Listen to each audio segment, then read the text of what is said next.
အမှန်မြင်ခြင်းဟာတောကဒီစိတ်တောကကိုထိန်းတယ်အဲ့တော့မှန်ကန်တဲ့အတွေးတစ်ခုဟာရှင်နေကတောကကိုဖယ်ရှားနိုင်တယ်လို့သူဆိုလို့တယ်ပေါ့ဒါကြောင့်အမှန်မြင်မှုဆိုတာကိုယ့်ကိုစဉ်းစားထားကြမှာဖြစ်တယ်အေးလူဆိုတာမွေးလာကြတဲ့ကသိဖို့ပဲဆိုတာစဉ်းစားထားအဲ့ဆိုရင်တကယ်သိရမယ်ဆိုရင်သိပြီးတော့ကမဖြစ်ကြဘူးအဲ့လိုမဟုတ်ဘဲနဲ့မသိဘူးသူတို့သာသိတာငါမသိဘူးလူတွေကပြောကြသေးတယ်သူသိငါပို့သူသိတာသူရှိပဲငါမပါဘူးအပြန်အလှန်ပြောကြသေးတယ်နော်သူသိရင်ငါပို့မယ်တဲ့ငါပို့တော့သူသိတယ်တဲ့အဲ့လိုသိတဲ့ဘက်ကိုသူများကိုပဲထားပြီးတော့ကိုယ့်ဘက်ကိုမထားဘူးအဲ့လိုအတွေးတွေဖြစ်ပြီးတော့ဖြစ်မှဖြစ်ရလေခြင်းဆိုတဲ့ယူကြုံမရမှုကြောင့်လူတွေကတောကဖြစ်ကြတာကိုယ်လည်းဆိုးရှုံးနစ်နာခြင်းတစ်ခုလို့တွေ့တယ်ဒါကြောင့်ဒီရိုးရိုးလေးစဉ်းစားပြီးအမှန်မြင်မယ်ဆိုလို့ရှိရင်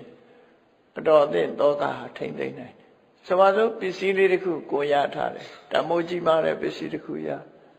ဟုတ်ပြီငါနဲ့ထိုက်လို့ငါရထားတယ်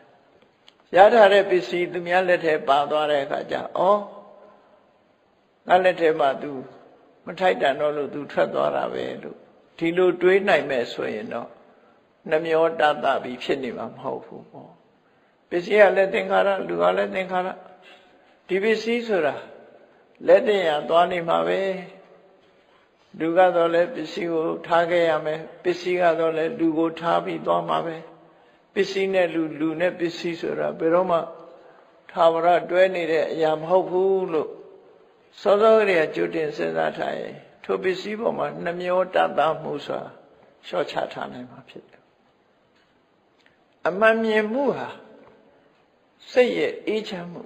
ဖြစ်စေအဲ့တော့မအေးချမ်းတော့အပူတွေပူဆွေးတာပဲဖြစ်တယ်အပူတွေပူဆွေးတာတည်သွားတဲ့လူကိုပူမယ်ဆိုလို့ရှိရင်လည်းပြန်လာမှလည်းမဟုတ်ဘူးငိုသည့်အတွက်ကြောင့်မျက်ရည်ကုန်ယုံပဲရှိတယ်ပြန်လည်းမလာဘယ်တော့မှပြန်မလာမှန်ကန်တဲ့ဟာမဟုတ်သို့သောလူတွေကမမှန်မကန်ပဲဒီလိုပဲတွေးတော်ပြီးတော့ရင်ထုမနာဖြစ်နေကြတယ်အဲ့ဒီချိန်မှာရင်မက်ကိုထုမနာဘူးတဲ့ထုချီပဲဆိုအဲ့ဒါခေါ်ရလားမသိဘူးရင်ထုမနာဆိုအဲ့လိုမမှန်ကန်ကန်တရားသဘောနဲ့စဉ်းစားနိုင်လို့ရှိရင်လူတွေဟာတောကကိုကျော်လွှားနိုင်မှာပဲဖြစ်တယ်ပေါ့မြတ်စွာဘုရားပေးတဲ့နည်းကတော့တောကကိုကျော်လွှားဖို့ဆိုတာကာယဝေဒနာစိတ်ဓမ္မလို့ခေါ်တဲ့တတိတရားနဲ့ပွားများအထောက်ရမယ်ရုပ်ခန္ဓာစိတ်ခံစားချက်ဝေဒနာစိတ်ရဲ့သဘောသဘာဝဉာဏ်တဲ့သဘာဝတရားတွေပေါ်မှာဆင်ញင်သုံးသပ်ခြင်းဆိုတဲ့တတိပဒံတရားကတောကတွေကိုလွန်မြောက်နိုင်တယ်လို့သူဟောတယ်အဲ့တော့မှန်ကန်တဲ့အတွေးတစ်ခုကလည်းတောကတွေကိုလျှော့ချနိုင်တယ်အတော်အသင့်လျှော့ချနိုင်တယ်လို့ဆိုတယ်အေးအမှန်မြင်ဖို့ဆိုတာဝိပဿနာတရားနဲ့ကြည့်ရှုဆင်ញင်သုံးသပ်တဲ့အခါမှာအမှန်မြင်တာလေးကိုမြတ်စွာဘုရား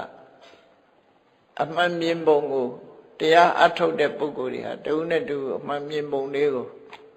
ဓမ္မပဒဒေသနာတော်မှာဟောပြောတာ